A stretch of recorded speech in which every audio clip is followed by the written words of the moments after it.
నమస్తే, నేను Sujatha. Welcome to Master Key TV. ఇది సామాన్యుడి స్వేచ్ఛకు సంకేతం. Healthy life my birth right NGO సంస్థ ప్రజల ఆరోగ్య జీవనానికి కావలసిన ప్రధాన అంశాలపై అవగాహన కల్పిస్తోంది.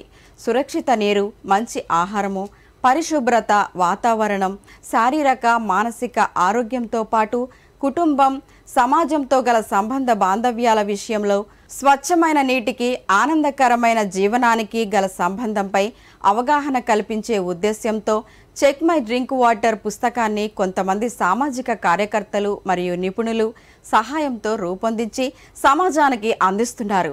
ఈ ఎన్జిఓ నుంచి సమాజానికి నిజమైన అవగాహన కల్పించే ఉద్దేశ్యంతో అందరికీ సులువుగా అర్థం చేసుకునే విధంగా రచించారు. ఈ పుస్తకం వివరాలు త్వరలోనే హెల్దీ లైఫ్ మై బర్త్ వెబ్సైట్లో అందిస్తారు.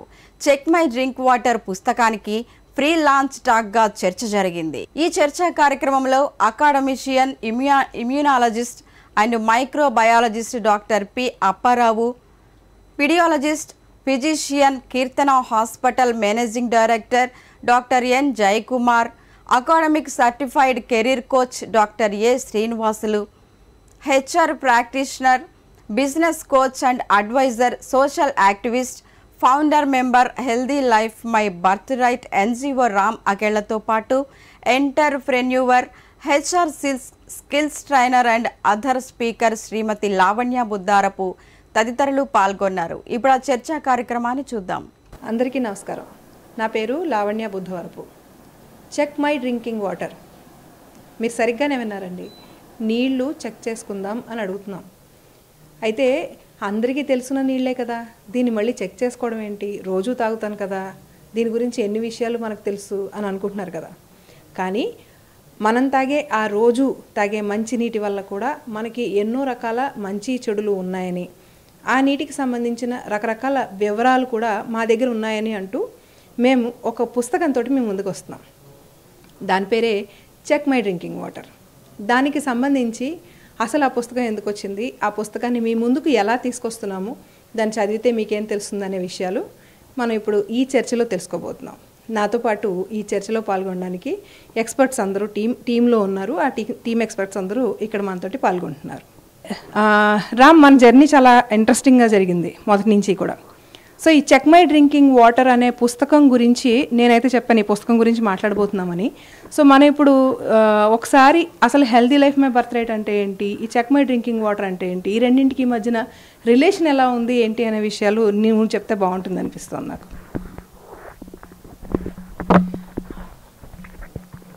అందరికీ నమస్కారం అండి.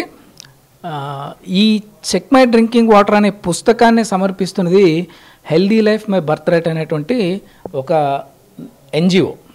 సో ఈ ఎన్జిఓ ఏంటంటే సమాజంలో ఉన్నటువంటి అందరూ కూడా బాగుండాలని, అలాగే అందరూ ఆరోగ్యంగా ఉండాలని ఆ సదుద్దేశంతో మనం తీసుకునేటువంటి గాలి, నీరు, ఆహారం, అలాగే పరిసరాలు, మన చుట్టూ ఉండేటువంటి పరిసరాలు, అలాగే family relations and social relations అనేటువంటి 6 లక్ష్యాలని తీసుకుని వాటి మీద survey and awareness programmes conduct చేసేటువంటి ఒక సంస్థ.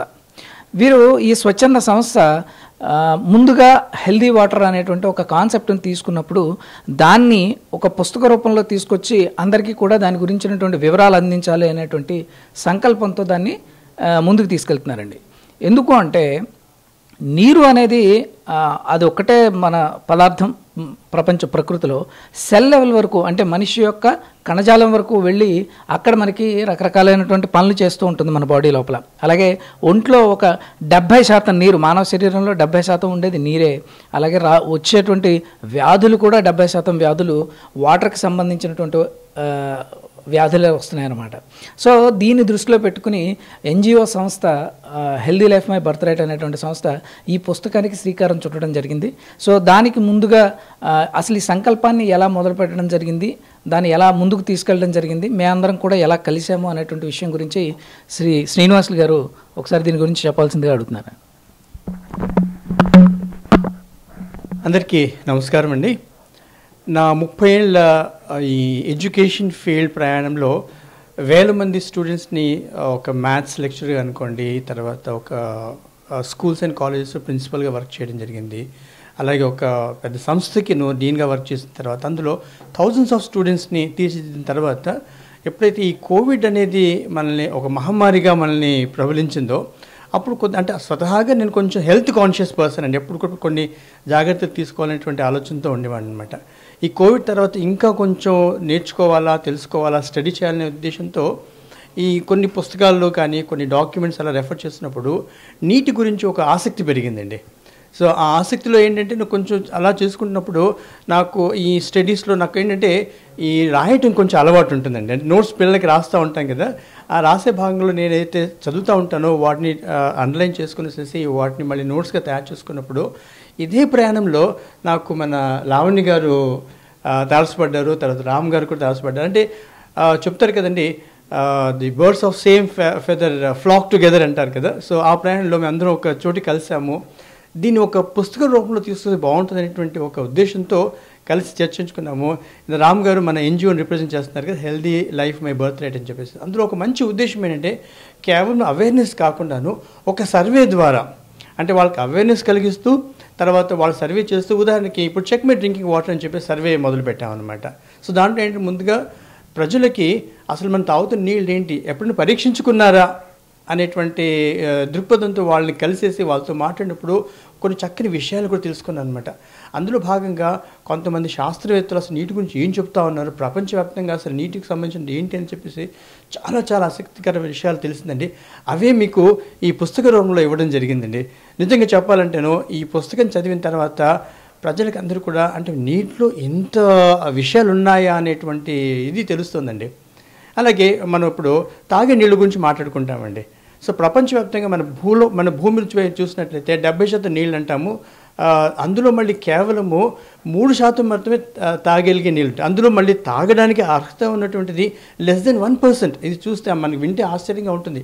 బట్ అందులో కూడా మన సోకాల్డ్ ఇండస్ట్రియలైజేషన్ అని చెప్పేసి ఎకనామిక్ డెవలప్మెంట్ దాంట్లో అర్బనైజేషన్ జరుగుకుంటే ఏం చేస్తున్నాం అంటేనో అన్ని రకాలుగా మనమే పొల్యూషన్ చేసుకుంటా ఉన్నాం అనమాట. అందులో ఏం జరుగుతుందంటేనో ఎప్పుడైతే ఈ అర్బనైజేషన్ జరుగుతూ ఉందో నీటి ఎద్దడి అంటే ఒక స్కేర్సిటీ అనేది ఏర్పడుతూ ఉందన్నమాట. మీరు చూడండి, ఏదైనా కానీ ఒక స్కేర్సిటీ అనేది ముందుకు వచ్చినప్పుడు ఆ యొక్క వస్తువు, ఉదాహరణకి వాటర్ తీసుకోండి, దాంట్లో నాణ్యత లోపిస్తూ ఉంటుందన్నమాట. అందుగురించే మనం ఇప్పుడు తాగడానికి అర్హత ఉన్న నీళ్ళు అంతకుముందు అంటే 30-40 ఏళ్ల క్రితం మనం ఏం చేసేవాళ్ళంటే, మేము కూడా చిన్నగా ఉన్నప్పుడు చూసేవాళ్ళమే, కాలువలో బారి నీళ్ళు తాగేవాళ్ళమే. తర్వాత మెల్లిమెల్లిగా బావిలో చెరువుల నీళ్ళు కూడా తాగాము. తర్వాత నల్ల కొళాయి నీళ్ళు డైరెక్ట్గా తాగిన సందర్భాలు కూడా ఉన్నాయి కదండి. లేదా బోర్ నీళ్ళు తాగాము. చివరికంటే అందులో డస్ట్ అనేది అంటే కొంత ఈ సెడిమెంట్స్ అంటాం, అవి తీసేయడానికి ఫిల్టర్ క్యాండిల్స్ వాడామన్నమాట. కానీ వాళ్ళు ఏం జరుగుతుంది, అది మొత్తం అవన్నీ కూడా కనుమరుగైపోయేసేసి ఇవాళ పరిస్థితి ఎలా వచ్చిందంటేనో మనం తాగడానికి ఉన్నటువంటి నీళ్ళలో మినరల్స్ని కూడా డీమినరలైజ్ చేసేసి అంటే ఆరో ప్రాసెస్ ద్వారా అంటాం కదా. సో దాంట్లో మినరల్స్, ఎందుకంటే శరీరానికి ఎక్కువగా మినరల్స్ వచ్చేది మనకి తాగే నీళ్ళ ద్వారా వస్తుందండి. ఏం చేస్తున్నాం, ఆరో ప్రాసెస్లో మనము ఆ నీళ్ళలో ఉన్నటువంటి మినరల్స్ చాలా వరకు తగ్గించేసేసి ఇలా చేస్తూ ఉన్నాం అనమాట. అంటే ఇక్కడ ఏం జరుగుతుంది, మనం తాగే నీళ్ళలో ఒక జీవం లేకుండా పోయే ప్రమాదం కూడా ఏర్పడుతుందండి, క్వాలిటీ కూడా దెబ్బతింటుంది.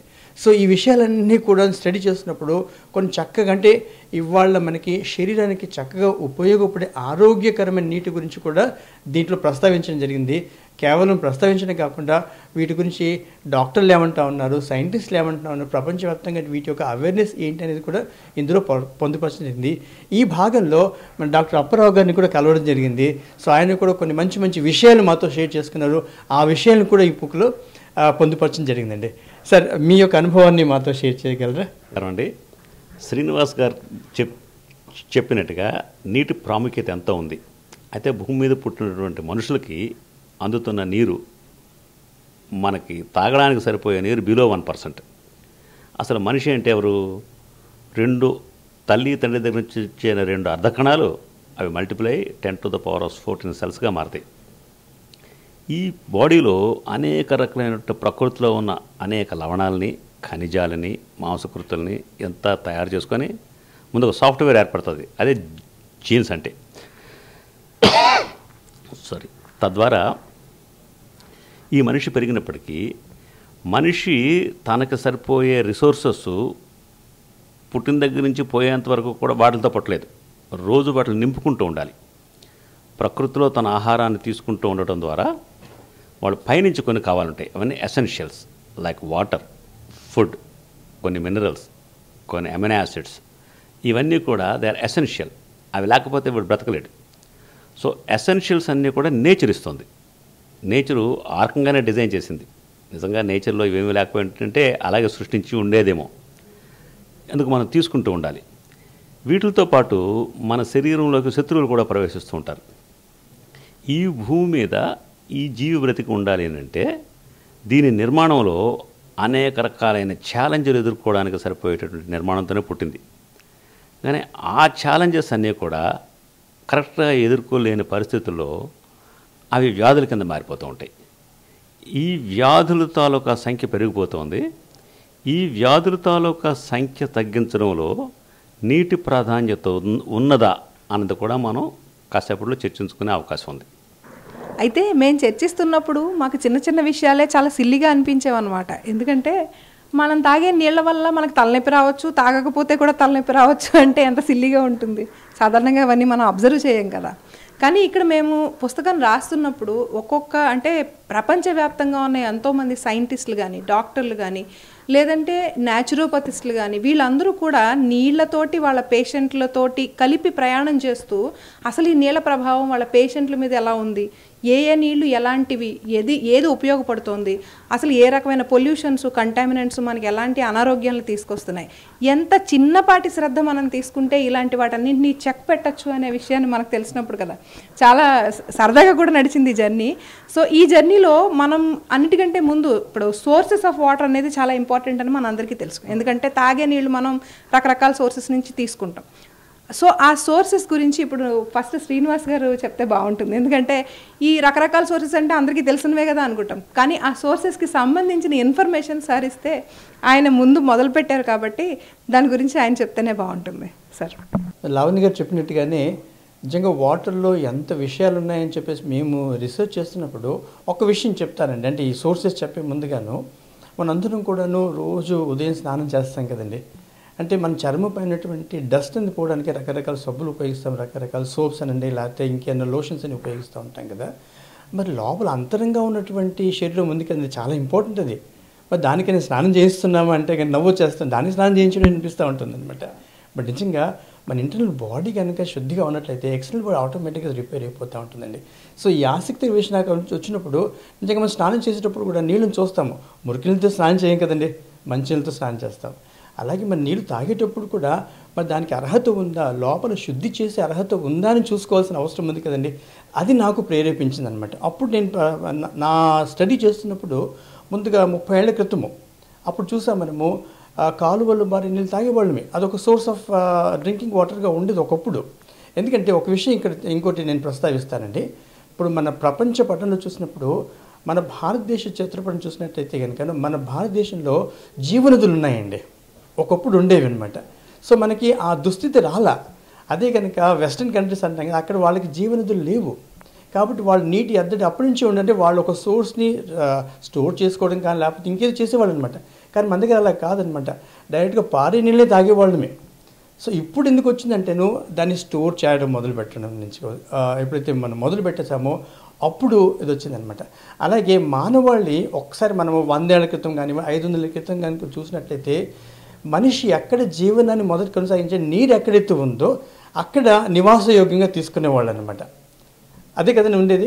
కానీ ఇప్పుడు ఏం జరిగింది, నివాసం ఉన్న చోట నీళ్ళని తీసుకొచ్చేస్తున్నాం, అంటే స్టోర్ చేసుకుంటున్నాం. ఎప్పుడైతే స్టోరేజ్ అనే కాన్సెప్ట్ మొదలైందో అక్కడి నుంచి మనకి కంటామినేషన్ మొదలయ్యాయండి. సో ముందుగా బావి నీళ్ళు చూసామండి, బావి నీళ్ళని కూడా డైరెక్ట్ తాగేవాళ్ళమే. అందులో చెత్త ఉంటే కనుక ఒక బట్ట పెట్టేసేసిందో దాన్ని ఫిల్టర్ చేసి తాగేవాళ్ళం అనమాట. తర్వాత మనకి గవర్నమెంట్ సప్లై చేసేటువంటి మున్సిపాలిటీ వాటర్ అంటాము, ట్యాప్ వాటర్ అంటాం అనమాట. అది ఆ నీళ్ళు కూడా తాగడం చేసామన్నమాట, కొన్నాళ్ళు తాగాము. అది తర్వాత ఏం చేసాము, అందులో డస్ట్ వస్తుందని చెప్పేసి మనము క్యాండిల్ ఫిల్టర్ని వాడడం మొదలుపెట్టాము. మరి క్యాండిల్ ఫిల్టర్ ఎప్పుడైతే మనం వాడటం మొదలుపెట్టామో అప్పుడు మనకు కనిపించింది ఏంటంటే ఈ ఇండస్ట్రియల్ పొల్యూషన్ ఏదైతే ఉందో గ్రౌండ్లో పొల్యూషన్ చేయడం మొదలుపెట్టింది.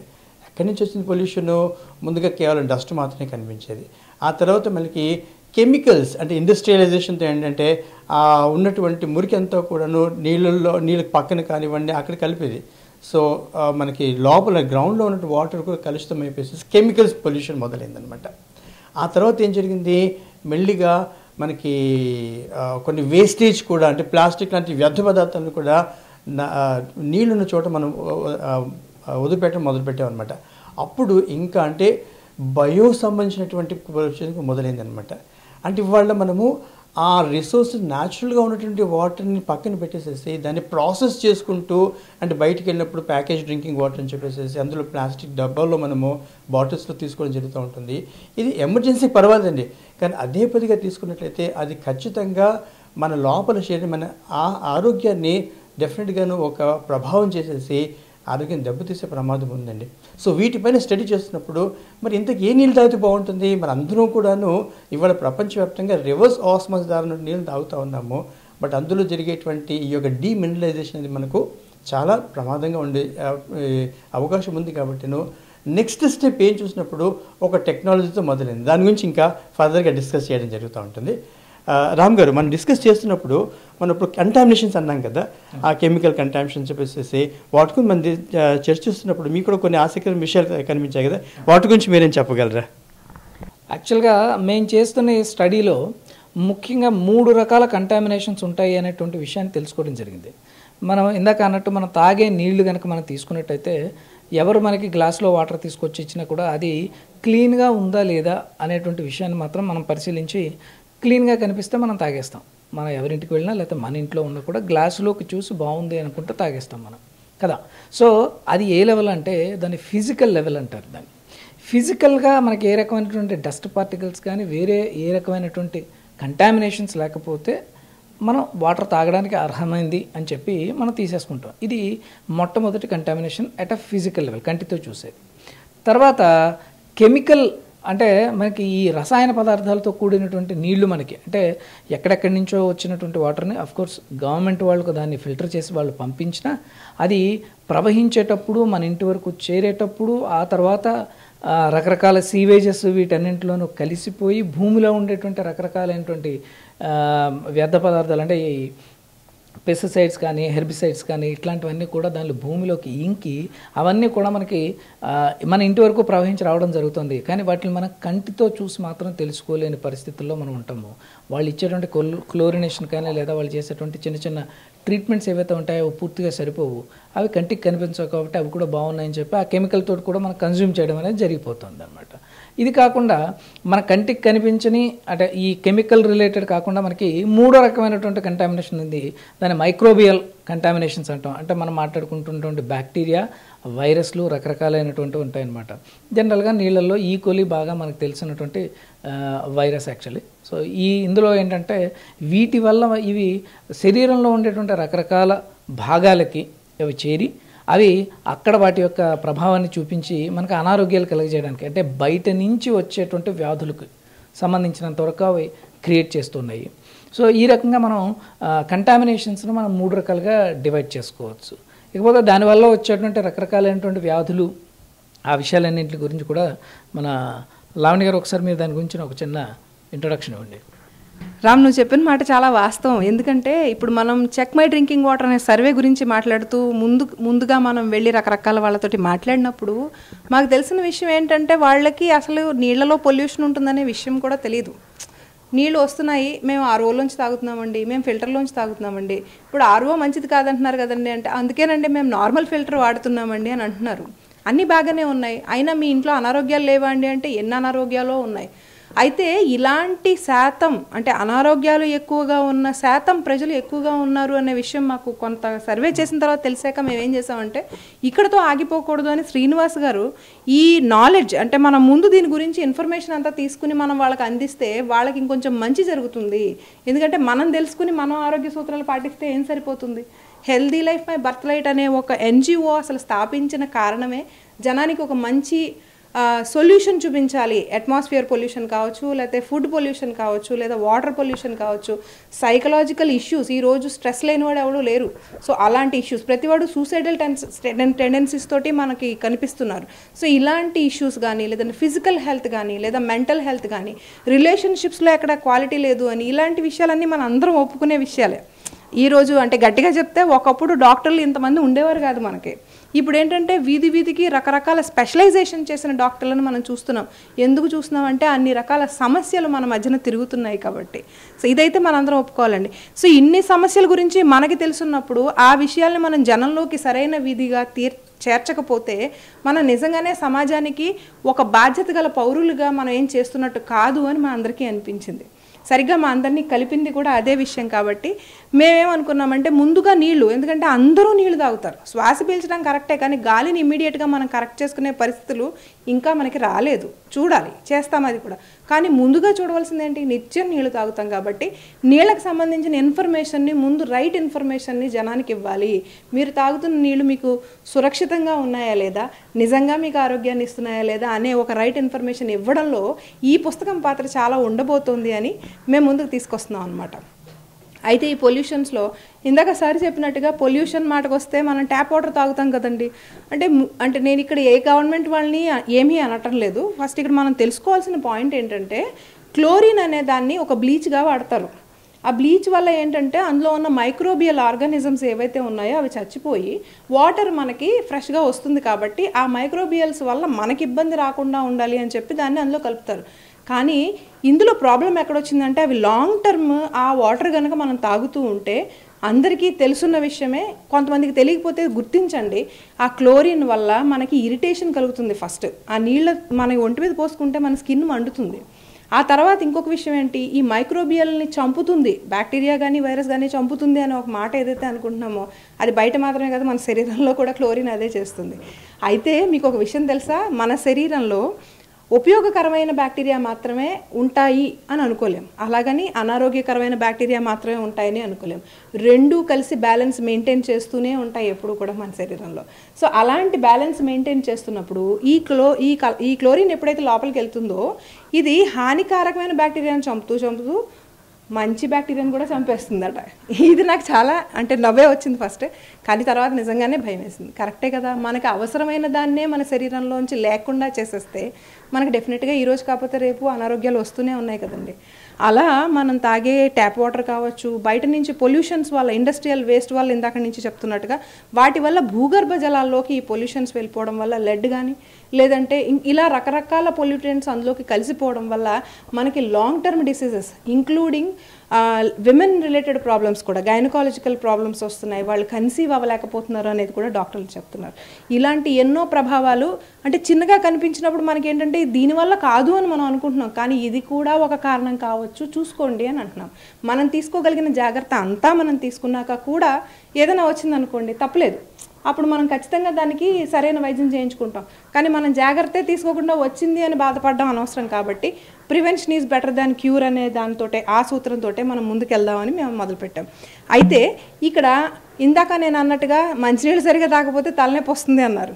ఈ మంచినీళ్ళు సరిగ్గా తాగకపోవడం ఏమిటి, తలనొప్పి రావడం ఏంటంటే డాక్టర్ బ్యాడ్మాన్స్లిడ్స్ అని ఒక డాక్టర్ ఉన్నారు, చాలా ప్రఖ్యాత డాక్టర్ ఆయన ఇంటర్నేషనల్ లెవెల్లో. ఆయన ఏం చేశారంటే my bodies many cries for water అనే ఒక పుస్తకం రాశారు. ఈ పుస్తకంలో ఈ నీళ్లు తాగకపోవడం వల్ల డీహైడ్రేషన్ అనేది ఏ స్థాయిలో ఉంటుంది, అది ఉండడం వల్ల ఏ భాగంలో లేదా ఏ అనారోగ్యం ఏ విధంగా మనకు వస్తుంది అంటూ ప్రతిదీ కూడా వివరంగా రాసుకుంటూ వచ్చారు. నాకు అది చూశాక నిజంగానే గొంతు తడారిపోయిందనమాట. దాహం అనేదట మనకి మామూలుగా నోట్లో వేసే దాహం కాదటండి, శారీరకంగా మన శరీరం విపరీతంగా అంటే ఒక థ్రెషోల్డ్ లెవెల్ దాటి డిహైడ్రేట్ అయిపోతేనే మన శరీరం దాహం అని ఏడుస్తుందట. సో అందుకనే మనకి ఇప్పుడు 8 గ్లాస్ వాటర్ ఖచ్చితంగా రోజుకి కన్జ్యూమ్ చేయాలి అంటూ ఒక కాన్సెప్ట్ వచ్చి అందరూ కూడా రోజుకి 8 గ్లాసులు నీళ్ళు తాగండి అని చెప్తున్నారు కూడా. సో ఇవన్నీ కూడా మనం కాన్షియస్గా చేయవలసిన ప్రాక్టీసెస్ అయితే ఆ తాగే 8 గ్లాసుల నీళ్లు సరైనవి తాగుతున్నారా లేదా అనేది కూడా మనం చూసుకుని తీరాల్సిందే. ఇందులో ఇంకొక మాట మా శ్రీనివాస్ గారు చెప్తుంటారు, రేషనింగ్. Right sir.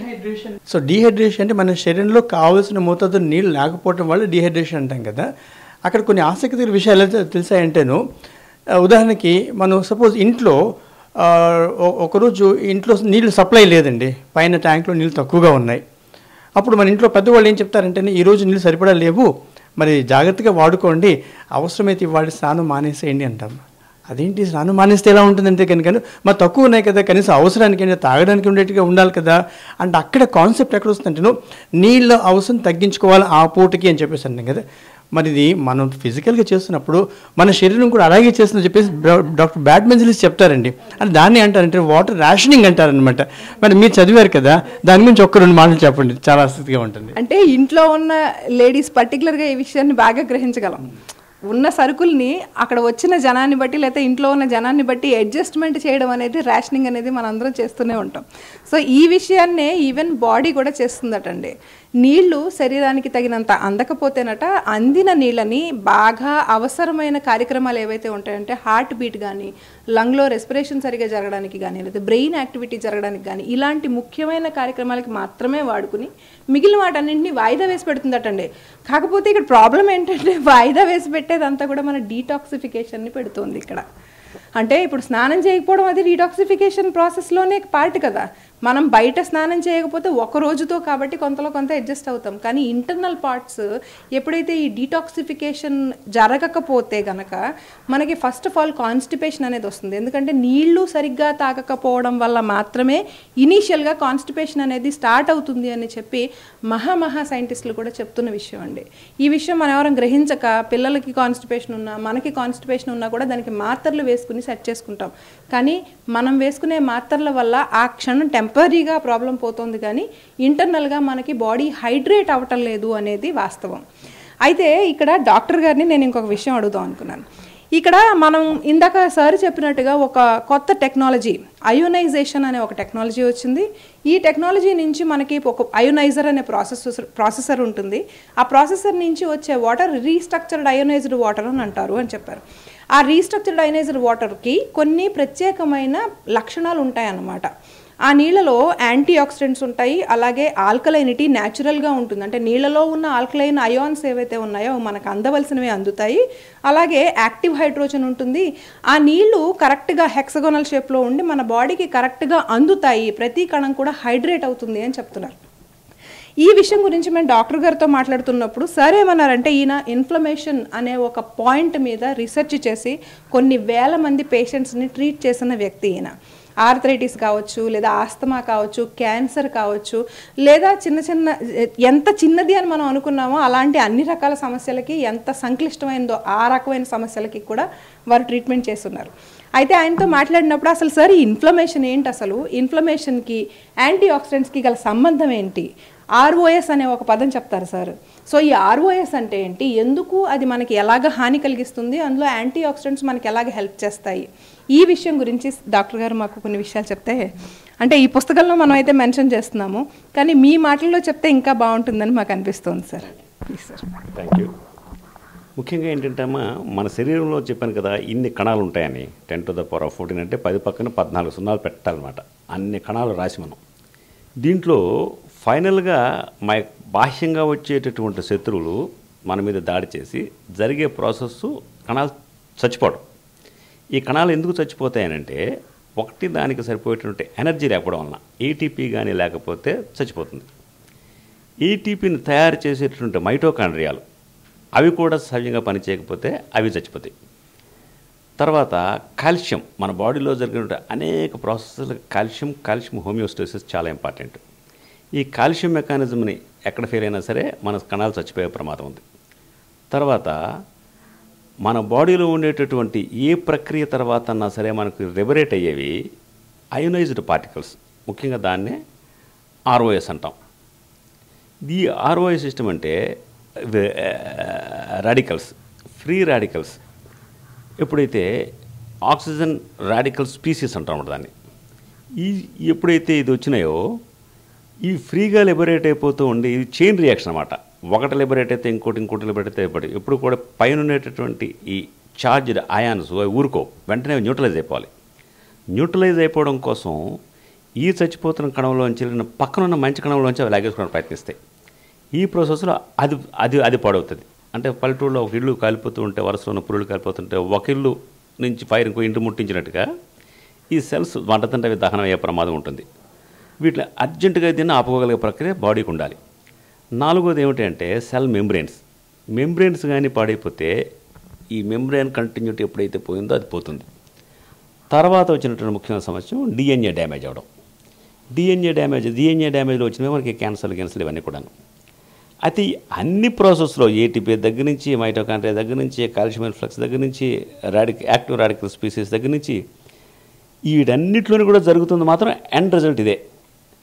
ఎప్పుడైతే ఇది జరుగుతుందో ఇది జరిగేటటువంటి ప్రాసెస్ని, ఆ సిస్టమ్ పాడైపోయే జరిగేటటువంటి ప్రాసెస్ని ఇన్ఫ్లమేషన్ అంటారు. ఇన్ఫ్లమేషన్లో ప్రధానంగా టిష్యూ డ్యామేజ్ని తీసుకొచ్చేటటువంటి main fire is nothing but reactive oxygen species. ఈ రియాక్టివ్ ఆక్సిజన్ స్పీసీస్ని మనం పూర్వం ప్రకృతిలో, అయితే ఇప్పుడైతే డాక్టర్లు వచ్చారు అప్పుడు ఏం చేసుకోవడం సార్ అంటే, ప్రకృతిలోనే బోల్డ్ అన్ని వీటిని తగ్గించుకునేటటువంటి మైనస్ రాడికల్స్ ఉండేవి. అంటే ఫర్ ఎగ్జాంపుల్ ఎన్వైరన్మెంట్లో వర్షం పడినప్పుడు అరౌండ్ 1500 మైనస్ రాడికల్స్ ఉంటాయి అట్మాస్ఫియర్లో. ఇప్పుడు మనకి ఫర్ ఎగ్జాంపుల్ ఏసీ రూములో అవి 50కి పడిపోయాయి. మనకి స్ట్రీమ్స్లో నీళ్ళు, మేస్టర్ గారు చెప్పినట్టుగా పారే నీళ్ళు అన్నారు, పారే నీళ్ళు ఎప్పుడు కూడా ఛార్జ్తో పారుతూ ఉంటాయి. That is called kinetic or potential charges. అవి ఈ ఛార్జుల్లో అప్పుడు కూడా 1500 వరకు ఉండేవి. 1500 వరకు ఉండేటటువంటి ఫ్రీ రాడికల్స్, అంటే న్యూట్రలైజ్ చేయగలిగిన ఫ్రీ రాడికల్స్ ఇప్పుడు మన వాటర్లో 0కి రాలేసరి కదా, 0 నుంచి పాజిటివ్ వైపు కూడా అయిపోయాయి. ఈ పాజిటివ్ వైపు ముఖ్యంగా కూల్ డ్రింక్స్ తాగితే మరీ పాజిటివ్గా ఉంటాయి. మనకి నిమ్మకాయ నీళ్ళు ఉన్నాయనుకోండి -50 దాకా ఉంటాయి. మనకు -1500 ఉండాలి. కనీసం -400 దొరికినటువంటి వాటర్ దొరికినా సరే చాలా మంచిది. సో మనం ప్రకృతిని నాశనం చేసుకుని జ్ఞానం తెచ్చుకున్నాం. ఆ జ్ఞానంతోనే మనం మళ్ళా కనీసం మైనస్ రాడికల్స్ తెచ్చుకునేటటువంటి వాటర్ని కానీ తయారు చేసుకోగలిగితే అది కొంతలో కొంత సాటిస్ఫై అవుతుంది. ఇప్పుడు మనం ఏం చేస్తామంటే ప్రకృతిలో దొరకట్లేదు కాబట్టి మనము fat soluble vitamins like vitamin E, vitamin A and ఒమేగా-3 fatty acids ఇలాంటివన్నీ కూడా ఇచ్చి, లేకపోతే మన ప్రకృతిలో దొరికే బ్లూబెర్రీస్ ఆర్ మనకి టమాటాల తొక్కలు ఇలాంటివన్నిటి మీద కూడా మనం వాడుకుంటూ ఉన్నాం. సో వీటన్నిటికన్నా కూడా అసలు నీళ్ళే దొరికితే నీళ్లతో సాటిస్ఫై చేసే ప్రయోగం ఏదైనా ఉంటే మంచిదే కదా. సో దాని గురించి కూడా సైంటిస్టులు ప్రయత్నాలు చేస్తూ ఉన్నారు. So I cannot certify anything, but that is a good attempt. అయితే healthy life my birth right అనే ఎన్జిఓ గురించి మాట్లాడుకుంటున్నప్పుడు, చెక్ మై డ్రింకింగ్ వాటర్ అనే ఒక పుస్తకం గురించి, ఆ సర్వే గురించి మాట్లాడుకుంటున్నప్పుడు మనకి ఈ పుస్తకం రాయడంలో ఇన్పుట్స్ ఇచ్చిన డాక్టర్లు కొంతమంది ఉన్నారు అని మాట్లాడుకున్నాము. అందులో ఇందాక మనం ఏంటంటే అప్పారావు గారి గురించి మాట్లాడుకున్నాం, డాక్టర్ అప్పారావు గారి గురించి. ఇప్పుడు మనం శ్రీ డాక్టర్ జయకుమార్ గారి గురించి మాట్లాడుకుంటున్నాం. కీర్తన హాస్పిటల్స్ మద్దెలపాలెంలో ఉందండి, వైజాగ్లో. మధురవాడ హాస్పిటల్స్ మధురవాడలో ఉందండి. గత 18 సంవత్సరాలుగా వారు ఒక పీడియాట్రిషియన్గా, అలాగే ఎమర్జెన్సీ ఫిజిషియన్గాను, అలాగే వారి శ్రీమతి డాక్టర్ కవిత గారు గైనకాలజిస్ట్గాను, లాప్రోస్కోపీ సర్జన్గాను, అండ్ ఇన్ఫర్టిలిటీ స్పెషలిస్ట్గాను పనిచేస్తూ వారిరువురు కూడా సూపర్ స్పెషాలిటీస్ హాస్పిటల్ ట్రీట్మెంట్ని సామాన్యులకు కూడా అందుబాటులోకి తీసుకొచ్చి అక్కడ వైద్యం చేస్తున్నారండి. అలాంటి ఒక మంచి డాక్టర్ గారు మన ముందున్నారు. మాకు ఎన్నో విషయాలు ఈ నీటికి సంబంధించి మాతో పంచుకున్నారనమాట. ఈ పుస్తకం రాయడంలో వారి పాత్ర కూడా చాలా ఉందనే చెప్తాం మేము. అయితే డాక్టర్ గారు, మీరు పీడియాట్రిషియన్ కదా, పిల్లల విషయం అయితే మీకు బాగా తెలుస్తుందని ఫస్ట్ పిల్లల గురించి మనం మాట్లాడుకుందాము. పిల్లలు పుట్టిన తర్వాత కంటే కూడా ముందు మనం గర్భస్థ శిశువులకి తల్లి తీసుకునే ఆహారం కానీ, నీళ్లు కానీ ఇలాంటివన్నీ కూడా చాలా ఇంపాక్ట్ చూపిస్తాయని అంటారు. అందుకనే మనం ఫస్ట్ ముద్ద నేతితో తినాలని ఇలాంటివేవో మనకి కొన్ని సిస్టమేటిక్గా తినమని చెప్తారు. సో ఇలాంటి ఒక ఇంపాక్ట్లో నీళ్లు కూడా ఇంపాక్ట్ చూపిస్తాయా అండి? అండ్ అలాగే యామ్నియాటిక్ ఫ్లూయిడ్ కూడా ఆల్కలైనిటీ తోటి ఉంటుంది అని చెప్తారు.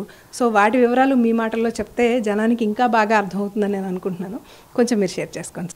ఉన్నప్పుడు నేను ఇప్పుడు రీస్ట్రక్చర్డ్ అయనైజ్డ్ వాటర్ గురించి, అది తల్లి గర్భంలో ఉన్నప్పుడు శిశువు మీద ఏ విధంగా ఉపయోగపడుతుంది, ఏ విధంగా ఎఫెక్ట్ అవుతుంది అనే విషయం గురించి చెప్తాను. తల్లి గర్భంలో ఉన్నప్పుడు యామ్నియాటిక్ ఫ్లూయిడ్ ఆల్కలైజ్డ్ స్టేట్లో ఉంటుంది, ఆల్కలైన్ స్టేజ్లో ఉంటుంది. అయితే తల్లిగా ఆ ఆల్కలైజ్డ్ యామ్నియాటిక్ ఫ్లూయిడ్లో బిడ్డ అనే శిశువు చాలా ఆరోగ్యంగా ఉంటారు. బయటకు వచ్చిన తర్వాత కూడా శిశువు ఆల్కలైజ్డ్ ఎన్విరాన్మెంట్లోనే ఉంటారు. అలాగా గత 4-5 నెలలుగా అట్లాగే అదే స్టేజ్ మెయింటైన్ అవుతుంది. తల్లి ఎప్పుడైతే ఈ అయనైజ్డ్ రీస్ట్రక్చర్డ్ వాటర్ తీసుకోవడం మూలంగా చక్కగా బేబీ కూడా ఊంబులో ఉన్నప్పుడు చాలా ఆరోగ్యంగా ఉంటారు. అదే పాలిచ్చే తల్లులు కూడా తాగినట్లయితే అదే ఆల్కలైజ్డ్ రీస్ట్రక్చర్డ్ వాటర్ తీసుకున్నట్టయితే అదే ఆల్కలైనిటీ బ్రెస్ట్ మిల్క్ ద్వారా బేబీకి అందుతుంది. దాని మూలంగా కూడా బేబీస్ చాలా ఆరోగ్యంగా ఉంటారు. చెక్ చేయించుకోవడం అయితే చాలా అవసరం అనే కదా మనం అనుకుంటున్నాం ఇప్పుడు. సో ఇలా అంటే మేము ఇందాక నుంచి మాట్లాడుకుంటున్న చర్చలో రీస్ట్రక్చర్డ్ అయనైజ్డ్ వాటర్, అయోనైజర్ అనే ఒక టెక్నాలజీ వచ్చింది. దాని నుంచి రీస్ట్రక్చర్డ్ అయనైజ్డ్ వాటర్ అనేది ఒకటి వచ్చింది. అది మనకి ఆ వాటర్లో ఆల్కలైనిటీ, యాంటీ ఆక్సిడెంట్స్, అలాగే యాక్టివ్ హైడ్రోజన్ ఒకటి, సూపర్ అబ్జార్ప్షన్ ఒకటి, తర్వాత కూడా తల్లులు తాగడం వల్ల పిల్లల ఇమ్యూనిటీ మీద ఎంత ప్రభావం చూపిస్తుంది అనేవి కొంచెం. అవునండి, మీరు చెప్పింది కరెక్ట్. గర్భిణీ స్త్రీ తాగే వాటరు లోపల బేబీ మీద, శిశువు మీద చాలా ప్రభావం చూపిస్తుంది. అందుకని గర్భిణీ స్త్రీ మంచి వాటరు, మంచి ఆహారం తీసుకోవాలి. అదేవిధంగా బాలింత అంటే ప్రసవం తర్వాత బాలింత కూడా తీసుకునే ఆహారం, వాటర్ కూడా మంచి వాటర్ చెక్ చేసుకొని మంచి వాటర్ తీసుకుంటే అది కూడా ఈ బేబీ మీద చాలా ఎఫెక్ట్ చూపిస్తుంది. కాబట్టి సర్చ్ చేసుకొని చూసుకొని మంచి వాటర్, మంచి ఆహారం తీసుకోవాలి. Healthy life my birth right అనే ఎన్జిఓ తోటి నేను అసోసియేట్ అయి ఉన్నానండి. వాళ్ళు చెక్ మై డ్రింకింగ్ వాటర్ అనే ఒక పుస్తకాన్ని రాశారు. దాంట్లో నేను కూడా భాగస్థుడై ఉన్నాను. నేను చాలా సంతోషంగా ఉన్నాను ఆ బుక్ రాయడంలో కూడా నేను ఉన్నందుకు. ప్రతి ఒక్కరికి ఏ విధంగా మంచి వాటర్ అందాలి, ఏ విధంగా మంచి జరగాలని దాని మీద సర్వే చేస్తున్నారు. ఆ సర్వేలో భాగంగా ఈ బుక్ డ్రింకింగ్ వాటర్ అనే ఈ పుస్తకంలో చాలా అందరికీ ఉపయోగపడే చాలా విషయాలు పొందుపరచబడి ఉన్నాయి. దీన్ని చదవడం ద్వారా అందరూ కూడా మంచిగా విజ్ఞానాన్ని పొందుతారు. ఎలాంటి వాటర్ తాగాలి, ఎలాంటి ఆహారం తీసుకోవాలి, దాని ద్వారా ఇమ్యూనిటీ ఎలా పెంపొందించుకోవాలి, మనకు, మన ఫ్యామిలీ మెంబర్స్కి, మన తోటి స్నేహితులకి ఈ బుక్ చదివించడం ద్వారా చాలా మేలు పొందుకుంటారు. డ్రింకింగ్ వాటర్ అనే ఈ పుస్తకాన్ని అందరూ చదవవలసిందిగా నేను రికమెండ్ చేస్తున్నాను. ఇంటికి వాళ్ళ బాడీ pH ఆల్కలైనిటీ మెయింటైన్ చేస్తేనే మీకు అక్కడ వైద్యం చేసేది బాగా జరుగుతుంది, ప్రభావవంతంగా ఉంటుందని చెప్తారు. ఆ విషయాలు మీరు చాలా బాగా చెప్తారు. సో దానికి దీనికి ఉన్న లింక్ ఏంటంటే మన pHకి, మన ఎమర్జెన్సీ కండిషన్కి, హెల్త్కి ఉన్న లింక్ ఏంటి అనేది కొంచెం మీ మాటలో చెప్తారా సార్? ఈ ఎమర్జెన్సీలో వచ్చే పేషెంట్లందరూ కూడా వాళ్ళ యొక్క బాడీ తత్వాన్ని చూసుకున్నట్లయితే ఎసిడిక్ నేచర్లో ఉంటుంది వాళ్ళ బాడీ తత్వం అంతా కూడా. ఆర్టీరియల్ బ్లడ్ గ్యాస్ అనాలిసిస్ అనే ఒక ఇన్వెస్టిగేషన్ చేయించినట్లయితే వాళ్ళందరికీ కూడా ఈ బ్లడ్ pH ఎసిడిక్ లెవెల్లో, అంటే నార్మల్ బ్లడ్ pH వచ్చేసి 7.34 to 7.45 అలాగే ఉంటుంది. అయితే ఈ ఎమర్జెన్సీలో వచ్చే రోగులందరికీ 7.35 కన్నా తక్కువే ఉంటుంది. అంటే ఎసిడిక్ వైపు వాళ్ళ యొక్క రక్తం అనేది ఉంటుంది అనమాట. దీనికి మనం ప్రివెంటివ్గా వాళ్ళు రాకుండా ఉండాలంటే ఈ ఆల్కలైజ్డ్ రీస్ట్రక్చర్డ్ అయనైజ్డ్ వాటర్ ఏదైతే ఉంటుందో దాంట్లో యాంటీ ఆక్సిడెంటు మరియు సూపర్ అబ్జార్బెంటు, మరలా రిచ్ ఆఫ్ హైడ్రోజన్ అయాన్స్, ఈ వాటర్ ఉండటం మూలంగా, ఇవి తీసుకోవడం మూలంగా ఇవి వెంటనే బాడీ మీద చాలా ప్రభావితం చూపించి ఈ ఎసిడిక్ వైపు ఉన్న ఈ రక్తాన్ని ఆల్కలైజ్డ్ వైపు రావడానికి ఇది సహాయం చేస్తుంది. కాబట్టి prevention is better than cure. ఈ ప్రివెంటివ్గా తీసుకుంటే చాలా ఆరోగ్యానికి మంచిగా ఉంటుంది. కూడా కొంతకాలం ఆల్కలైన్గానే ఉంటుంది వాళ్ళ శరీరము అని చెప్పారు. సో ఇప్పుడు అంత ఆల్కలైనిటీ ఉండటం లేదంటారా? అందువల్ల ఇబ్బంది వస్తుందంటారా? మీరేమంటారు ఈ విషయంలో అనేది ఒకసారి మీరు చెప్పండి. అవునండి, మనం ఇప్పుడు తాగే వాటరు, తినే ఆహారం, ఇవన్నీ కూడా కల్తీతో కూడుకున్నాయి. ఇవన్నీ కూడా పిల్లల ఆరోగ్యం మీద చాలా ప్రభావితం చూపిస్తున్నాయి. ఈ పిల్లల ఆరోగ్యం, ఈ వాటర్ అనేది కొద్దిగా ఎస్ అవునండి, మనం తాగే వాటరు, తీసుకునే ఆహారం పిల్లల ఆరోగ్యం మీద చాలా ప్రభావితం చూపిస్తున్నాయి. మనం తినే తిండిలో, తాగే వాటర్లో చాలా కల్తీలు, చాలా ఇవన్నీ కూడా మిళితమై ఉండటం మూలంగా అవి అనారోగ్యం కలుగు చేస్తాయి పిల్లలకి. కాబట్టి మరి ముఖ్యంగా మనం తీసుకునే ఈ రీస్ట్రక్చర్డ్ అయనైజ్డ్ వాటర్ ఏదైతే ఉంటుందో ఈ వాటర్ తీసుకున్నట్లయితే పిల్లలకి వెంటనే ఆ సెల్యులార్ లెవెల్లో ఏటీపీ కానీ, ఈ మైటోకాండ్రియా కానివ్వండి, వీటన్నిటి సూపర్ అబ్జార్బెంట్ పవర్ మూలంగా ఇవన్నీ కూడా సెల్ చక్కగా ఆరోగ్యం, హైడ్రేషన్ ఉండటం మూలంగా చక్కగా అటు ఫంక్షన్ అవటం మూలంగా దాని మూలంగా ఈ ఆర్గాన్స్ మంచిగా ఉండటం మూలంగా పిల్లలకి ఆరోగ్యం చక్కగా వస్తుంది ఉంది. అలాగే ఎన్విరాన్మెంట్ కూడా పొల్యూట్ అయి ఉంది. అది మాత్రమే కాదు, నీళ్లు కూడా పొల్యూట్ అయి ఉన్నాయి అనే మాట అయితే మనందరికీ స్పష్టంగా తెలుస్తుంది. సో ఈ పొల్యూషన్ని మనం ఎదుర్కోవాలి అంటే, లేదంటే మనకు అనారోగ్యాలు వచ్చేస్తున్నాయి కాబట్టి దాన్ని మనం ఎదుర్కోవాలంటే మనలో ఇమ్యూనిటీ బాగా స్ట్రాంగ్గా ఉండాలి. సో ఇమ్యూనిటీ అనేది ఏ పదార్థాల వల్ల మనకు వస్తుంది ఇవన్నీ కూడా మనం చూసిన తర్వాత మనకి కొంతలో కొంత అర్థమవుతున్నది ఏంటంటే, కాస్త నీళ్ళు అయితే, కాస్త మంచి నీళ్ళు, రైట్ వాటర్ మనం అనుకుంటే కనుక అలాంటి right water restructured ionised water అయ్యే ఛాన్సెస్ అయితే చాలా వరకు కనిపిస్తున్నాయి. సో అది తాగితే గనక ఒక రకంగా చెప్తే మన నెక్స్ట్ జనరేషన్స్, ఇప్పుడు మనము నెక్స్ట్ రాబోయే భవిష్యత్తు కాబట్టి ఆ భవిష్యత్తుని ఆరోగ్యంగా ఉంచడానికి ఈ రీస్ట్రక్చర్డ్ అయోనైజ్డ్ వాటర్ అయితే ఉపయోగపడుతుంది అనే మాట అయితే వాస్తవంగా చెప్పొచ్చు అనుకోవచ్చు కదా సార్ మనం. రైట్ అండి. సో వింటున్నారు కదండి, నీళ్ళకి సంబంధించిన ఇంత విలువైన విషయాలు ఈ పుస్తకంలో పొందుపరచబడి ఉన్నాయి. దీనికి సంబంధించి చాలా ఇన్పుట్స్ మాకు డాక్టర్ గారు కూడా ఇచ్చి ఉన్నారు. అవన్నీ కూడా ఈ పుస్తకంలోనే పెట్టాం మేము. అయితే శ్రీనివాస్ సార్, మనం ఒకసారి ఈ పుస్తకం రాసేటప్పుడు ఇంకా కొన్ని ఆసక్తికరమైన విషయాలు చర్చించడం అయితే జరిగింది. దాంట్లో ఈవెన్ ఆ ఫ్లో కూడా ఎలా ఉండాలి అంటే, ముందు ఏది మంచిది ఏది మంచిది కాదు అసలు ముందు నుంచి అంటే నీళ్ళు ఎక్కడి నుంచి మనకి సోర్స్ స్టార్ట్ అయింది అనే చోట నుంచి కూడా మనం డిస్కషన్ అయితే స్టార్ట్ చేసాం కదా సార్. సో దాని గురించి ఒకసారి అంటే ఆ ఫ్లో ఎలా తీసుకున్నాము, ఎందుకు అలా తీసుకున్నాము అనే విషయాలు కొంత మీరు చెప్తే మనకి బాగుంటుంది సార్. కూడా వాటర్ స్కేసిటీ అంటాము. ఈ స్కేసిటీ అనగానే ఫస్ట్ ఏంటి, అది క్వాలిటీ మీద దెబ్బతీస్తుందండి. సో దెబ్బతీసిన ఏమవుతుంది, ఆ క్వాలిటీ అనేది రాకపోవటం మూలన అది తీసుకున్న వాళ్ళు కొంచెం ఇబ్బంది పడటం వల్ల జరుగుతూ ఉంటుంది కదా. సో ఇందాక చెప్పినట్టు ఎగ్జాంపుల్ కూడా ఉంది. ఏంటంటే, మనం స్నానం చేసినప్పుడు అయితే మురికి నీళ్ళు కాకుండా మంచిగా ఉన్న నీళ్ళతో స్నానం చేస్తాం కదా, అలాగే మనం తాగే నీళ్లు కూడా మరి లోపల శరీరాన్ని సరిగ్గా అంటే రోల్ ప్లే చేస్తుందా లేదా అనేది కూడా మనకు చాలా ఇంపార్టెంట్ అండి.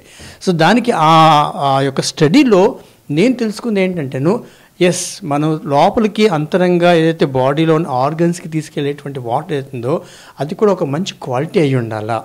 ఆ క్వాలిటీలో మనకి నేను చేసిన స్టడీలో చాలామంది డాక్టర్స్ చెప్పినటువంటి విషయాలు ఏంటంటేను, ఈ యొక్క లోపల ఆరోగ్యాన్ని ప్రభావితం చేసేటువంటి వాటర్ ఏదైతే ఉందో ఆ వాటర్లో 3 గుణాలు 3+1 గుణాలు ఉండాలంటారండి. అందులో ఒకటి ఏంటంటే సహజంగా అంటే న్యాచురల్ ఆల్కలైనిటీ అనేది అందులో ఉండి తీరాలా. రెండోది వచ్చేసేసి మనకి ఓఆర్పి అంటారు, అంటే మనకి ఆక్సిడేషన్ రిడక్షన్ పొటెన్షియల్, అంటే మనకి బాడీలో ఉన్నటువంటి సెల్స్ ఏవైతే ఉన్నాయో అవి సెల్ఫ్గా రీజనరేట్ అవుతూ ఉంటాయి, అంటే కొన్ని చనిపోతూ ఉంటాయి, చనిపోయిన వాటి ప్లేస్లో మళ్ళీ కొత్తగా రీజనరేట్ కావాలన్నమాట. సో అందులో ఒక పుస్తకం చదువుతున్నప్పుడు ఒక సైంటిస్ట్ డాక్టర్ అయితే ఉన్నా ఆయన ఏం చెప్పారంటేను, ఒక సెల్ రీజనరేట్ కావాలంటే కనుకను మన బాడీలో ఒక శక్తి కావాలా. ఆ శక్తి అంటే పొటెన్షియల్ ఎనర్జీ అంటాం అనమాట. ఆయన చెప్పేది ఏంటంటేను, ఒక సెల్ రీజనరేట్ కావాలంటే కనుకను -50 mV అనేటువంటి పొటెన్షియల్ ఎనర్జీ కావాలంటారు అనమాట. అలా ఉంటేనే మనకి రీజనరేట్ అవుతుంది, తర్వాత మన అవయవాలు కూడా సక్రమంగా పనిచేస్తాయని చెప్పేసి అంటారండి. ఇది రెండో ప్రాపర్టీ. తర్వాత మన కణాల్లో ఏదైతే మనం తిన్న ఆహారం మిగిలిన తర్వాత ఏదైతే టాక్సిన్స్ అంటాం కదా, ఆ టాక్సిన్స్ ఏవైతే ఉన్నాయో అవి అక్కడ పేరుకుపోకుండా డీటాక్సిఫై కావాలి. నేను చదివిన పుస్తకాల్లో కూడా నాకు కనిపించింది ఏంటంటే, వాళ్ళ ప్రపంచవ్యాప్తంగా ముఖ్యంగా అభివృద్ధి చెందిన దేశాలు అయితే యునైటెడ్ స్టేట్స్ ఆఫ్ అమెరికా అని చెప్పేసాక అక్కడ ప్రజలు డీటాక్సిఫికేషన్ ప్రోటోకాల్స్ అని కూడా ఫాలో అవుతూ ఉన్నారనమాట. అందులో ఒక డాక్టర్ చెప్తారు, ద బెస్ట్ డీటాక్సిఫికేషన్ ప్రోటోకాల్ ఏంటంటే రీస్ట్రక్చర్డ్ అయోనైజ్డ్ వాటర్. అంటే అదేం చేస్తుంది, చివరిగా ఉన్నటువంటి కణాన్ని కూడా శుద్ధి చేసేసి ఆ టాక్సిన్స్ తీసేసి డీటాక్సిఫై చేస్తుంది. సో ఈ 3వ గుణం ఉండాలి. అలాగే మనకి సూపర్ హైడ్రేషన్ అంటే ఒక యాక్టివ్ హైడ్రోజన్ అనేటువంటి ఒక ప్రాపర్టీ ఉన్నదనుకోండి, అదేం చేస్తుంది, మనకి ఒక ఎనర్జీస్ చేసేటువంటి గుణాలు ఉంటాయండి. సో ఈ విధంగా మనం చెప్పుకుంటూ పోయినప్పుడు అంటే మనకి మంచి నీటిలో ఉన్నటువంటి ఆరోగ్యకరమైన ఈ విధంగా మనం చెప్పుకుంటూ పోయామన్నమాట. సో వాటి గురించి ఏ విధంగా పనిచేస్తాయి, మరి ఆరోగ్యాన్ని ఏ విధంగా కాపాడుతాయి. ఇందాక డాక్టర్ గారు చెప్పారు, prevention is better than cure అంటాం. మనకి అనారోగ్య పాలనప్పుడు ఖచ్చితంగా మీలాంటి డాక్టర్ దగ్గరికి వచ్చేసేసి మేము క్యూర్ తీసుకుంటామండి. కానీ అంతకుముందే ఆరోగ్యాన్ని పరిరక్షించుకునే బాధ్యత నాదండి, డాక్టర్ గారిది కాదు. అనారోగ్యం వచ్చి ఆయన బాధ్యత వహిస్తారు, ఆయన ట్రీట్మెంట్ ఇస్తారు. కానీ ఆరోగ్యంగా ఉండాల్సినటువంటి అవసరం కానివ్వండి, ఆ రైట్ కూడా అనుకోకుండా కోఇన్సిడెన్స్గా ఏంటంటే, మనం ఏదైతే healthy life my birth right అని చెప్పేసి అనుకుని మనం ఈ యొక్క ఎన్జిఓ ఏదైతే ఉంది కదా, దానికి కూడా ఏంటంటే ప్రతి మనిషి కూడా ఆరోగ్యంగా జీవించే హక్కు ఉన్నది. సో అందులో భాగంగా మనం నీటి యొక్క ప్రాముఖ్యత కూడా చెప్తా ఉన్నాము. అందులో మనం ఏంటంటేను ఈ యొక్క మంచినీరు ఆ తర్వాత ఆరోగ్యంగా ఉన్న నీరుని తీసుకొని వచ్చేసి వాటిలో ఉన్న ప్రాపర్టీస్ ఏ విధంగా మనకి హెల్త్ని ఇంకా హెల్దీగా ఉంచుతుంది, ఆరోగ్యం అంటే అనారోగ్యం రాకుండా ఉండడానికి ఎలాంటివి మనకు ఉపయోగపడతాయని చెప్పేసి చాలా ఆసక్తికరమైన విషయం మనం అందులో జోడించామండి. నేను చెప్తున్నానండి, ఈ బుక్లో ఏంటంటే మనకి ఒక లే మ్యాన్ అంటే సామాన్యుడు కూడా తన ఆరోగ్యం గురించి ఒక శ్రద్ధని తీసుకోవడం అనేది మాత్రం ఖచ్చితంగా నేను చెప్పగలను. అందులో అలాంటి ఎగ్జాంపుల్స్ చెప్పడం జరిగిందండి. అయితే మీరు ఈ healthy life my birth right అనే పేరు వచ్చినప్పుడు కూడా నాకు ఆ డిస్కషన్ ఇప్పటికీ గుర్తు. ఒక ఎన్జిఓ పెడదాము అని అనుకున్నప్పుడు, ఆ ఎన్జిఓని ఇలాంటి ఆలోచనలతోటి ముందుకు తీసుకెళ్దాం అని అనుకున్నప్పుడు ఏ పేరు పెడితే బాగుంటుంది అని ఆలోచించినప్పుడు కూడా ఆ పేరు సజెస్ట్ చేసిన వాళ్ళే మీరే. మనకి ఆ విషయంలో ఇప్పుడు తలుచుకుంటే చాలా గర్వంగా కూడా ఉంటుంది అనమాట. ఎంత మంచి పేరు. నిజమే, మనం ఆరోగ్యంగా ఉండడం అనేది మన హక్కు, జన్మ హక్కు. ఎందుకు ఉండలేకపోతున్నాం అనే విషయం మీద మాత్రం చాలా శ్రద్ధ తీసుకోవాల్సింది. అందుకనే ఇంకొక విషయం ఇక్కడ చెప్తానండి, అంటే కోవిడ్ మనకి చాలా పాఠాలు నేర్పించింది అన్నమాట. గుణపాఠాల నుంచి పాఠాలు నేర్పించనొచ్చును. అంటే కేవలం నేను ఒక్కరిని ఆరోగ్యంగా ఉంటే సరిపోదండి. ఉదాహరణకి మనకి లాక్డౌన్ సమయంలో నాకు నా ఇంట్లో సభ్యులకి కరోనా వైరస్ రాలేదు, సంతోషమే, కానీ పక్క వాళ్ళకి వచ్చింది అనేటువంటి ఆశ్చర్యం కూడా చూసారంటే భయపడ్డాం అనమాట. అంటే కేవలం నేను ఆరోగ్యంగా ఉంటే సరిపోదు, నా చుట్టుపక్కల ఉన్న వాళ్ళు కూడా వాళ్ళు ఆరోగ్యంగా ఉన్నటువంటి దీంతో ఆ కాన్సెప్ట్తో మన ఈ ఎన్జిఓని స్థాపించడం జరిగింది కదా. అయితే ఎప్పుడైతే రీస్ట్రక్చర్డ్ అయనైజ్డ్ వాటర్ గురించి నేను కొన్ని పుస్తకాలు కానివ్వండి, కొన్ని రీసెర్చ్ పేపర్స్ అయితే చేయడం జరిగిందో అక్కడ నాకు కనిపించింది ఏంటంటేను, మన అభివృద్ధి చెందిన దేశాలు అయితే డెవలప్డ్ కంట్రీస్ అంటాం, యునైటెడ్ స్టేట్స్ ఆఫ్ అమెరికా అనుకోండి, తర్వాత జపాన్ అనుకోండి, ఆ తర్వాత సౌత్ కొరియా లాంటి కంట్రీస్లో ఆల్రెడీ రీస్ట్రక్చర్డ్ వాటర్ గురించి అని చెప్పేసి కొన్ని సంస్థలు కూడా ఉన్నాయండి అవి. సో వాళ్ళు చేసిన పరిశోధనలు వాళ్ళు చాలా ఆసక్తికరమైన విషయాలు చెప్పారన్నమాట. అందులో నేను ఎంచుకుంది ఏంటంటే జపాన్. ఎందుకంటే మనకి ప్రపంచవ్యాప్తంగా అధికంగా ఎక్కువగా life span, quality life span వాళ్ళు జపనీస్ అని చెప్పేది అంటాం కదా. సో వాళ్ళ యొక్క టెక్నాలజీ కూడా చాలా బాగా అనిపించిందండి. సో దీంట్లో ఏంటంటే కొన్ని మనకు ఏదైతే వాటర్ అయనైజెస్ ఉన్నాయో అందులో కూడా ఒక క్వాలిటీ అనేది చూడాలా. అంటే ఈ పుస్తకం చెప్పింది అంటే కేవలము మంచినీళ్ళు ఇచ్చేటువంటి అంటే ఆరోగ్యాన్ని ఇచ్చేటువంటి అయనైజర్లే కాకుండా ఆ యొక్క సంస్థ గురించి కూడా మనం తెలుసుకోవాల్సిన అవసరం ఉంది. అంటే కేవలం ఏదో వాటర్ అయనైజర్ అని కాకుండాను అందులో కూడా మళ్ళీ ఒక క్వాలిటీ ఉండాలని చెప్పేసి దీంట్లో మనం పొందుపరచడం జరిగింది. అంటే ఒక వాటర్ అయనైజర్ ఎంచుకునేటప్పుడు మరి దానికి ప్రామాణికం ఏంటి, ఎలాంటి క్వాలిటీ మెయింటైన్ చేస్తున్నాయో, అంటే అవి మళ్ళీ సర్టిఫై చేస్తున్నాయా లేదా, మరి దానికి సంబంధించిన సర్టిఫికేషన్ ఏమైనా ఉన్నాయా అని అవన్నీ కూడా ఇందులో చెప్పడం జరిగిందండి. చాలా సంతోషం అండి. మన చర్చ చాలా అద్భుతంగా సాగుతుంది. ఇందులో ఇప్పుడు ఈ healthy life my birth right అనేటువంటి ఎన్జిఓని స్థాపించి నేను ఇందాక చెప్పినట్టుగా 6 లక్ష్యాలని అందుకోవాలి అనే ఉద్దేశంలో దీన్ని ప్రారంభించడం జరిగింది. ఇది పూర్తిగా మన జీవితంలో కావాల్సినటువంటి ఆరోగ్యాన్ని ఇచ్చేటువంటి అన్ని అంశాల గురించి ఈ healthy life my birth right అనేటువంటి స్వచ్ఛంద సంస్థ దీన్ని సర్వే అండ్ అవేర్నెస్ అనేటువంటి పంథాలో దీన్ని ముందుకు తీసుకెళ్తుంది. ఆ అప్రోచ్లో మనం ముందుకెళ్తున్నాము. దాంట్లో మొట్టమొదటిగా మేము స్టార్ట్ చేసింది ఏంటి అంటే వాటర్ చెక్కింగ్, వాటర్ గురించి అనేటువంటి దాన్ని మొదలుపెట్టడం జరిగింది. చెక్ మై డ్రింకింగ్ వాటర్ అనేటువంటి ఒక ఇనిషియేటివ్, దీన్ని ఒక ప్రారంభంగా తీసుకుని దీన్ని మనం ముందుకు తీసుకెళ్ళడం అనేది జరుగుతుంది. సామాన్య మానవులకి, ఇంట్లో ఉన్నటువంటి వాళ్ళకు కూడా అసలు మనం తాగుతున్నటువంటి నీళ్లు ఎలాంటివి, ఇప్పటివరకు మనం మాట్లాడుకున్నటువంటి నీటికి ఉండాల్సినటువంటి ప్రాపర్టీస్, లక్షణాలు, వాటి వల్ల కలిగేటువంటి ప్రయోజనాల గురించి వాళ్ళందరికీ కూడా ముందు అసలు వాళ్ళు ఏం తాగుతున్నారు అనేటువంటి విషయం తెలిస్తే, అంటే ఏ type of source of water ఏం తాగుతున్నారు, బబుల్ క్యానా లేకపోతే కుళాయి నీళ్ళు తాగుతున్నారా, అంటే మున్సిపల్ వాటర్ తాగుతున్నారా, లేకపోతే బావుల్లోంచి నీళ్ళు తాగుతున్నారా, ఆర్ఓ వాటర్ తాగుతున్నారా, ఇట్లాంటి రకరకాలైనటువంటి సోర్సెస్ గురించి, ఆ తర్వాత వాళ్ళకి ఎంతవరకు నీళ్ళల్లో ఉండాల్సినటువంటి లక్షణాలు, అంటే like TDS total dissolved solvents అంటే మనం అవి సాలిడ్స్ అవి ఎంత ఉన్నాయి, అసలు ఎంత ఉండాలి, ఎంత ఉన్నాయి, అలాగే వాళ్ళు తాగుతున్న వాటర్లో యాక్టివ్ హైడ్రోజన్ ఉందా, వాళ్ళ యొక్క వాటర్లో ఆల్కలినిటీ శాతం ఎంత ఉంది. సో ఇట్లాంటి విషయాలన్నీ కూడా మనం చెక్ చేసి వాళ్ళకి ఒక అవగాహన కల్పించే దిశగా చెక్ మై డ్రింకింగ్ వాటర్ అనేటువంటి ఒక సర్వే కమ్ అవేర్నెస్ ప్రోగ్రామ్ ఒకటి ఇనిషియేటివ్ తీసుకోవడం జరిగింది.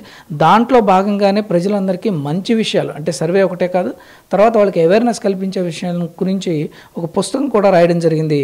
అలాగే వీళ్ళకి చాలా క్విక్గా వీళ్ళకి ఇన్ఫర్మేషన్ ప్రొవైడ్ చేయడం కోసం ఒక మంచి టీమ్స్ని ఐడెంటిఫై చేసి వాళ్ళ ఈ స్వచ్ఛంద సంస్థలో వాళ్ళందరినీ కూడా వాలంటీర్స్గా తీసుకుని వాళ్ళందరికీ కూడా కొంత ట్రైనింగ్ ఇచ్చి వాళ్ళందరినీ అందరికీ సహాయం చేసే విధంగా వాళ్ళ ఇళ్ళకి వెళ్ళి వాళ్ళ యొక్క నీళ్ళని అంటే వాళ్ళ యొక్క పర్మిషన్ తోటి అనుమతితోటి వాళ్ళ ఇంటికి వెళ్ళి వాళ్ళ వాటర్ని టెస్ట్ చేసి వాళ్ళకు ఉన్నటువంటి ఎలాంటి నీళ్లు తాగుతున్నారు అనేటువంటి అవగాహన కల్పించిన తర్వాత అసలు మంచినీళ్ళు అంటే ఏంటి, ఎలాంటి నీళ్లు తాగాలి అనేటువంటి విషయాన్ని కూడా ఈ స్వచ్ఛంద సంస్థ ద్వారా మేము వాళ్ళందరికీ కూడా అవగాహన అనేది కల్పించడం జరుగుతుందండి. దీనికోసం మీరు ఏ రకంగా మీ వాటర్ని టెస్ట్ చేసుకోవచ్చు, మీరు ఎక్కడైనా ఉన్నా ఏ ఊళ్ళో ఉన్నా కూడా ఈ particular check my drinking water అంటే నా నీళ్ళని నేను చెక్ చేసుకోవాలి అనేటువంటి మీ యొక్క ఆసక్తిని కనుక మీరు తెలియపరచాలనుకుంటే ఈ పుస్తకంలో మేము దానికి సంబంధించినటువంటి కాంటాక్ట్ నెంబర్స్ కానీ అదర్ డీటెయిల్స్ కూడా దాంట్లో ప్రొవైడ్ చేయడం జరిగింది. మీరందరూ తప్పకుండా ఈ పుస్తకాన్ని చదివి ఒక అవగాహన తెచ్చుకున్న తర్వాత మీ నీళ్లు ఎలా ఉన్నాయో టెస్ట్ చేసుకుంటే కనుక ఆ తర్వాత మీకు అర్థమవుతుంది ఈ నీళ్లు ఎలాంటి నీళ్లు తాగాలి, దేని గురించి ఎలా మనం ముందుకెళ్ళాలి అనేటువంటి విషయం మనకు తెలుస్తుంది. ఎందుకంటే నీరు రోజు రోజుకి మృగ్యమైపోతూ మనకి బంగారం కంటే చాలా కాస్ట్లీ అయిపోయేటువంటి ప్రమాదం మనకి అతి తొందరలోనే పొంచి ఉంది. ఈ విషయాన్ని మాత్రం మీరు ఎవరు మర్చిపోద్దు మిత్రులారా. కాబట్టి మీరందరూ కూడా ఈ యొక్క పుస్తకాన్ని చదివి అవగాహన పెంచుకుని అలాగే మీరు మీ తర్వాతి తరాలకు కూడా మంచినీరుని అందించేటువంటి బాధ్యతను మీరు అందరూ తీసుకోవాల్సిందిగా మేమందరం విజ్ఞప్తి చేస్తున్నామండి. చూశారు కదా, నీళ్ల గురించి ఎన్ని రకాల విషయాలు ఆసక్తిగా పంచుకుంటామని నేను ఏదైతే ప్రామిస్ చేశానో బహుశా ఆ ప్రామిస్ నేను ఫుల్ఫిల్ చేశాను అని అనుకుంటున్నాను. అయితే ఈ చర్చలో మనతో పాల్గొన్న శ్రీ రామ్ గారు కానీ లేదా జయకుమార్ గారు, శ్రీనివాస్ గారు, అలాగే డాక్టర్ అప్పారావు గారు వీళ్ళందరికీ కూడా వినమ్రపూర్వక ధన్యవాదాలు తెలియజేసుకుంటున్నానండి. ఇలాగే ఇకపైన కూడా మేము ఇంకా ఎన్నో మంచి మంచి విషయాలు పంచుకోబోతున్నాము, చూస్తూ ఉండండి. అలాగే ఇప్పుడు నేను ఫస్ట్లో చెప్పినట్టుగా అసలు ఈ పుస్తకం ఎందుకు చదవాలి అనే ఒక విషయం మీరు తెలుసుకోవాలి. కాబట్టి నేను బేసిక్గా ఈ పుస్తకంలో ఏమున్నాయనేది చిన్నగా బ్రీఫింగ్ ఇస్తాను మీకు.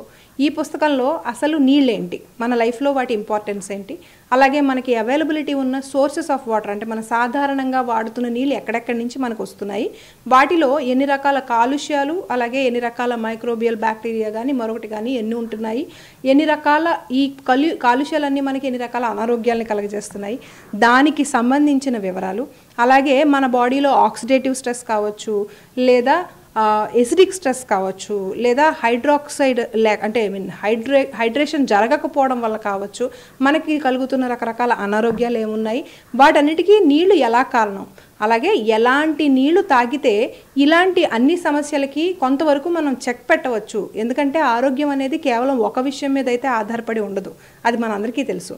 ముందుగానే చెప్పుకున్నట్టు మన వైపు నుంచి తీసుకోవాల్సిన ముఖ్యమైన జాగ్రత్త ఒకటి వాటర్ విషయంలో కూడా చూడాలి. కాబట్టి ఎలాంటి నీళ్లు తాగితే మంచిగా ఉంటుంది, ఆ నీళ్లు మనం ఎక్కడి నుంచి ప్రాసెస్ చేసుకోవచ్చు, ఎలాంటి ప్రాసెసర్ అయితే మీకు ఎలాంటి నాణ్యతా ప్రమాణాలు గల ప్రాసెసర్ అయితే మనకి ఎక్కువ కాలం దానికి తగ్గ క్వాలిటీ ఉన్న నీళ్ళని మనకి ఇవ్వగలుగుతుంది, మన ఆరోగ్యాన్ని మనం పరిరక్షించుకోగలుగుతాం అనే విషయాలే కాకుండా మేము ప్రపంచవ్యాప్తంగా ఎంతోమంది సైంటిస్టులు డాక్టర్లు చేసిన రకరకాల రీసెర్చ్లకు సంబంధించి వాళ్ళు ఏం చెప్పారు, వాళ్ళ అనుభవాలు కానీ లేదా వాళ్ళ అభిప్రాయాలు కానీ లేదా వాళ్ళు పబ్లిష్ చేసిన పేపర్లు కానీ పుస్తకాలు కానీ వాటిలో ఎలాంటి నీళ్ళైతే మంచిది, ఎలాంటి నీళ్ళైతే మీరు ఆరోగ్యంగా ఉంటారు అనే విషయం గురించి చెప్పిన అన్ని విషయాల్ని దాదాపుగా ఇందులో క్రోడీకరించి పొందుపరచడం జరిగిందండి.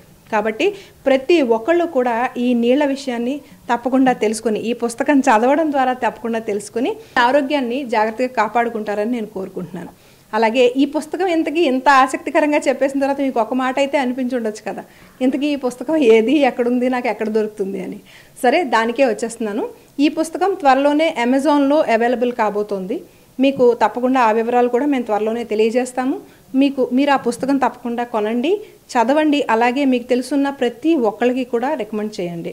ఈ పుస్తకానికి సంబంధించిన వివరాలు ఎక్కడి నుంచి పొందగలరు, దానికి సంబంధించి నీళ్ళకి సంబంధించిన సర్వే గురించి కూడా చెప్పాను. కాబట్టి చెక్ మై డ్రింకింగ్ వాటర్ అనే సర్వేని మీరు ఎలాగ తీసుకోగలుగుతారు, ఇలాంటి వివరాలన్నీ కూడా checkmydrinkingwater.org అనే ఒక వెబ్సైట్లో మీకు వివరంగా తెలుస్తాయి. వివరాలన్నీ కూడా మీకు healthylifemybirthright.org అనే ఒక వెబ్సైట్లో ఎప్పటికప్పుడు మీకు తెలియజేయడం జరుగుతుంది. తప్పనిసరిగా హెల్తీ లైఫ్ మై బర్త్రైట్ అనే ఒక వెబ్సైట్కి వెళ్ళి మీరు సబ్స్క్రైబ్ చేసుకోండి. మీరు అందులోకి వెళ్ళి సబ్స్క్రైబ్ చేసుకుంటే మీకు అందులో సర్వే ఫామ్స్ ఉంటాయి, అలాగే రకరకాల ఇన్ఫర్మేషన్స్ ఏవైతే మేము ఇప్పుడు మాట్లాడామో అవన్నీ కూడా మీకు అందులో కనిపిస్తాయండి. Thank you.